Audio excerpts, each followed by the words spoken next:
বাচ্চা থাকাও মরার মতো, আমার পাশে কেউ নাই। আমার 3টা সন্তান, আজকে 2 বছর ধরে বাবা ডাকতে পারেন না। আমার 3টা সন্তানটা আমি ঠিক মতো খাওয়াইতে পারতেছি না, আমার বাচ্চাদের নিয়ে আমি চলতে পারতেছি না। আমি সব দিক থেকে আমি নিরাপত্তাহীনে ভুগতেছি আমার সন্তানদেরকে নিয়ে। আমি বাসায় থাকতে পারতেছি না। আমার হাজবেন্ড মারা যাওয়ার পর থেকে আমাকে বাসার থেকেও বের করে দেওয়া হইতেছে, আমার হাজবেন্ডের বাসার থেকে। আমি সব দিক থেকে আমি নিরাপত্তাহীনে ভুগতেছি। আমার সন্তানদের নিয়ে আমি ঠিক মতো চলতে পারতেছি না। আজকে 2 বছর হয়ে যেতেছে আমার মামলার, এখন আমি মামলারও কোনো রায় পাইতেছি না।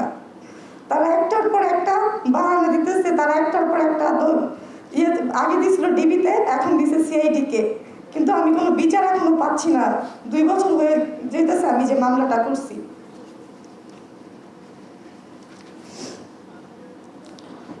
আমি চাই আমার হাজবেন্ডের যে পুলিশরা মারছে তাদের বিচার হোক, যেন আর কোনো সন্তান বাবা হারা না হয়, যেন আর কোনো স্ত্রী স্বামীর হারা না হয়, যেন আর কোনো মা সন্তান হারা না হয়।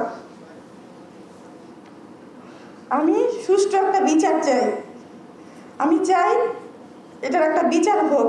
আমি আমার বাসায় অনেক নিরাপত্তাহীনে ভুগতেছি। আমার হাজবেন্ড মারা যাওয়ার পর থেকে আমার বাসার থেকে, আমার হাজবেন্ডের বাসার থেকে আমাকে এবং আমার 3 সন্তানকে বের করে দেওয়ার জন্য প্রতিনিয়ত প্রচুর পরিমাণ মানসিক শারীরিক সমস্যা করতেছে আমার দেবর, আমার দেবরের চাচা, আমার ননদ, সবাই মিলে আমাকে বাসা থেকে বের করে দিতেছে আমার 3টা সন্তানকে দিয়ে।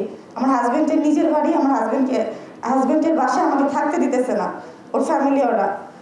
আমি মামলার কোনো বিচার পাইনি, আমি বাসাও থাকতে পারতেছি না। আমি সব দিক থেকে আমার সন্তানদের নিয়ে আমি নিরাপত্তাহীনে ভুগতেছি।